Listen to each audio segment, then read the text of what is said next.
Yo guys, welcome back to the channel.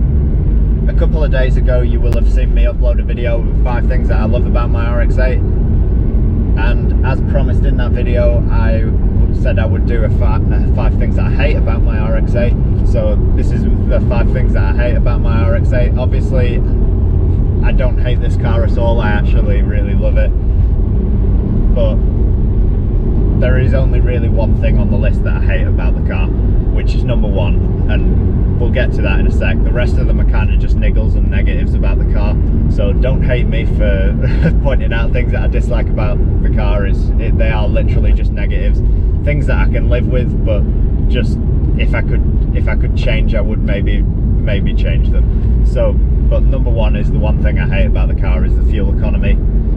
The fuel economy is pretty terrible. It does about 18 to 20 miles per gallon, which isn't a lot, which is quite a lot for a car that only has like 200 horsepower. So yeah, the fuel economy is the one thing I would probably change if I could. I won't go into it too much because everybody knows that the fuel economy is terrible on these cars, and it's kind of expected, and I did expect it when I bought the car, so I can't complain about it too much because I kind of bought into it. But if I could change anything, I would definitely improve the fuel economy if I could. So that's number 1.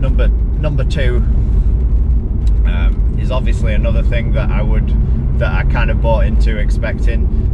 If you buy one of these and don't know about this, it's probably because you've not done enough research.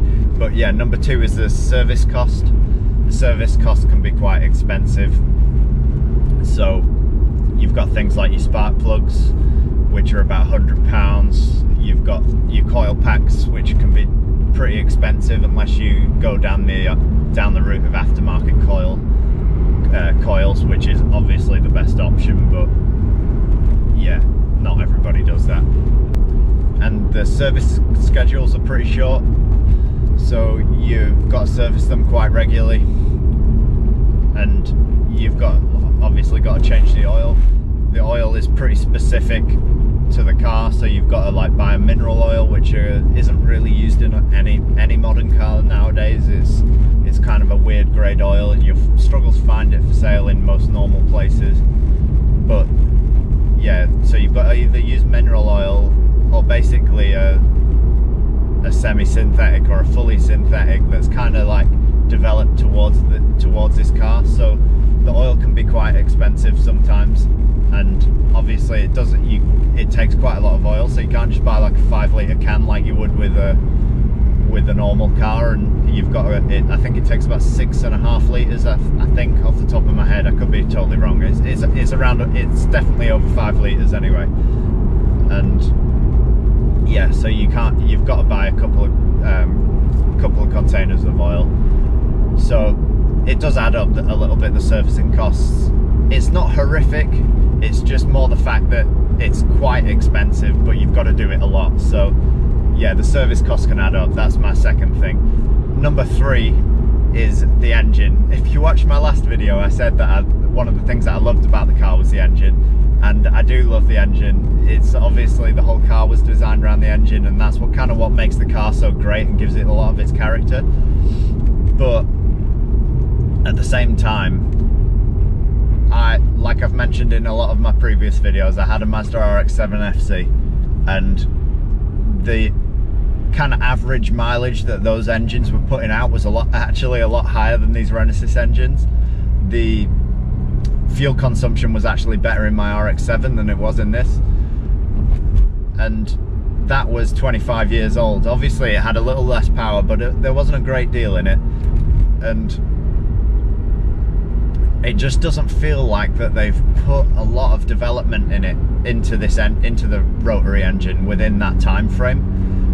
I don't know whether that's because they just literally can't get anything more out of it, or if they just obviously haven't seen the problems that people are having with them and just chose to ignore them. But the fuel consumption's got worse for some reason, so it doesn't seem, yeah, it just doesn't seem like they've put a lot of like R&D into the engine basically to to improve the obvious problems the engine has. So it would have been good to have seen this engine developed a bit more, so that it was getting more a bit of a longer lifespan. And obviously there's aftermarket people out there, like tuning companies and things, that can actually make this engine slightly more reliable and last a little bit longer. So if they can do it, why have Mazda not? Is what I'm trying to get at. Is, yeah, I feel like there could have been a bit more development into the car, and yeah, if they'd have just sorted out the fuel economy and just got a little bit more lifespan out of the engine, the car would have been a lot better. And it isn't just the R&D that went into the overall engine lifespan and the fuel consumption. It's things that should have really been picked up during testing. So like things like the slow starter motor.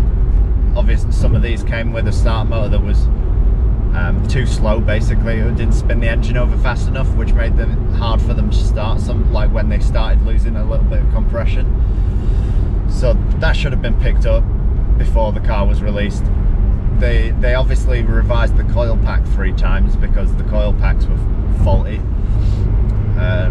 which is another issue that should have been resolved before the car went on sale. And yeah, just little bits and pieces like that were such stupid little problems that could have just easily been fixed before the car went on sale. And maybe like these cars would be worth a little bit more money now if some of those issues had been fixed, and they wouldn't have such a bad reputation. And yeah, that's just my issue with the engine, is I just don't feel like they've put much effort in. They've obviously put effort in to improve the power, but not put effort into make the engine more livable with on a daily basis as a daily driver. And that's my only real issue with the engine. So yeah, a bit long-winded on the engine, but let me know what your thoughts are on that. Obviously there'll be a lot of people out there that disagree with me on that. That's just my personal thought about the whole situation. Is I feel like a lot of the problems could have been resolved before the car went on sale, and the car would have been a lot more practical for daily use. So yeah, that's that. Number 4 is just the lack of cruise control. It's not a problem, it's more kind of just something that I would add to the car. Like, it just kind of feels like it's missing. So I drove all the way back from like Liverpool to the Lake District, so about I did a couple of 100 miles on the motorway the last couple of days, and it drives absolutely spot on the motorway. It cruises really nicely, about 70, maybe a little bit more on the motorway. And yeah, it just cruises really nice. And yeah, so I wouldn't, it's not really such a complaint, but more like it's just, it would have been a nice thing to have on the car. So yeah, the lack of cruise control is number 4. Number 5 is just the poorly designed cup holders. I will pull over now and I'll show you exactly what I mean about the cup holders. So the cup holders, I'm not sure why it's so dirty in there. I think it looks like the previous owner was growing a plant or something in one of the cup holders. But the cup holders, obviously if you've got like a quite a tall can or a coffee cup or whatever in there, it sticks above the lid. So basically this little catch at the front is the only thing holding it in place. When it's pushed forward, it locks in fine, but when it's at the back, there's not a lot holding it in place, and it doesn't take a lot to just push it forwards again. It could ideally have done with like a lift up latch, so that you had to unhook it to pull it forward again, but it doesn't. You can just literally push it and it comes forward. So when you're driving quickly and you've got a drink or a can or whatever in the cup holder and you brake really hard, what happens is this lid tends to just fly forwards like that and knocks the can over. So that's the issue I've got with the cup holders. It's not a major one because I don't tend to really drive quickly when I've got a drink in the car anyway, but it has happened a couple of times. So yeah, it's just a bit of a poor design really. It could have just had done with a better handle, basically like a handle that you lift up, like so you push it in, pull it backwards and lift it up maybe to go forwards or something. But yeah, it could have just done with a better latch when it was backwards really. But it's just a little bit of a poor design. But like I said, not every car's perfect, so it's just one of those things. Right, thanks for watching, guys. Like I said, don't take it too seriously. It's just a few little downsides to the car. Like the positive points more than outweigh the downsides. So yeah, let me know in the comments below what irritates you about owning an RX8. If you've got any little things with the car that get on your nerves, yeah, just let me know. It'd be cool. It was interesting seeing what everybody liked about their car, so let me know what you dislike about it. And yeah, thanks for watching. If you enjoyed the video, make sure you give it a like and subscribe to the channel, and I'll catch you in the next video. Peace out.